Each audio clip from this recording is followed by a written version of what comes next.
ഇന്ന് അടുക്കളയിൽ കയറിയതിൻ്റെ ലക്ഷ്യം ഒരു സിമ്പിൾ ലഞ്ചാണ്. മോരുകറി, മുട്ടത്തോരൻ, പച്ചപ്പയറുപ്പേരി, പിന്നെ കൈപ്പക്കായ വറുത്തത്. അതാണ് ഇന്നത്തെ മെനു. ഇപ്പം ഉണ്ടാക്കുന്നത് പച്ചപ്പയറുപ്പേരി ആട്ടാ. സവാള വഴറ്റിയിട്ട് മുളക് പൊടിയും കറിവേപ്പിലയും പിന്നെ കളറിന് കുറച്ച് കാശ്മീരി മുളക് പൊടി ഇട്ടിട്ട് നന്നായിട്ട് വഴറ്റിയിട്ട് പിന്നെ എനിക്ക് പച്ചപ്പയർ ഇട്ട് കൊടുക്കുന്നുണ്ട് കേട്ടോ.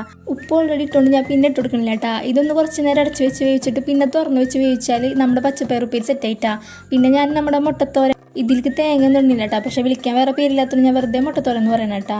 സവാള വഴറ്റിയിട്ട് അതിലേക്ക് കറിവേപ്പിലയും പിന്നെ കുറച്ച് ചതച്ച മുളക് കൂടി ഇട്ടിട്ട് നന്നായിട്ട് വഴറ്റി കൊടുക്കട്ടെ. എന്നിട്ട് അതിലേക്ക് കുറച്ച് കാശ്മീരി മുളക് കൂടി ഇല്ലേ, അത് എരിവിനല്ല കളർ, അതും കൂടി ഇട്ടിട്ട് നന്നായിട്ട് പച്ചമണം മാറണ വരെ മൂപ്പിച്ചെടുക്കണം കേട്ടോ. എന്നിട്ട് ഞാൻ 4 എഗ്ഗ് ബീറ്റ് ചെയ്തിട്ടില്ലേ, അതും കൂടി ഒഴിച്ചു കൊടുക്കണം കേട്ടോ. നമ്മുടെ എഗ്ഗ് നന്നായിട്ട് കുക്കാണ വരെ നന്നായിട്ട് ഇളക്കി കൊടുക്കണം കേട്ടോ. ഇളക്കിയിട്ട് ഈ ഒരു പരിവാവണ വരെ ഇളക്കിയിട്ട് നമുക്ക് ഓഫ് ചെയ്യാം കേട്ടോ. ഇത് കഴിഞ്ഞിട്ടാട്ടോ ഞാൻ കൈപ്പക്കായി ഫ്രൈ ചെയ്യുന്നത്. അല്ലെങ്കിൽ ഇത് കരിഞ്ഞു ഞാൻ ചെറുള്ളിയും പിന്നെ കറിവേപ്പിലയും കൂടി ഇട്ടിട്ടാണ് ഇത് ഫ്രൈ ചെയ്യണത്. അങ്ങനെ അതും കൂടി സെറ്റ് ആയിട്ട് കേട്ടോ. അങ്ങനെ നമ്മുടെ ഫുൾ മെനു ഇവിടെ സെറ്റ് ആയിട്ടുണ്ട്. പിന്നെ മോരുകറി ഓൾറെഡി അമ്മ ഉണ്ടാക്കി വെച്ചിട്ടുണ്ടായിരുന്നു. അങ്ങനെ ചോറും കൈപ്പക്കായ ഫ്രൈയും പച്ചപ്പയർ ഉപ്പേരിയും പിന്നെ മുട്ടത്തോര എന്നൊക്കെ പറയുന്ന ആ ഒരു മുട്ട ഉപ്പേരിയില്ലേ അതും ഇതിൻ്റെ കൂടെ മോരുകറിയും കൂടി വെച്ചപ്പോൾ പ്ലേറ്റ് നല്ല കളർഫുൾ ആയിട്ട് കേട്ടോ. അപ്പം ഞാൻ കഴിക്കട്ടെ കേട്ടോ. അപ്പോൾ ഓക്കെ ബൈ.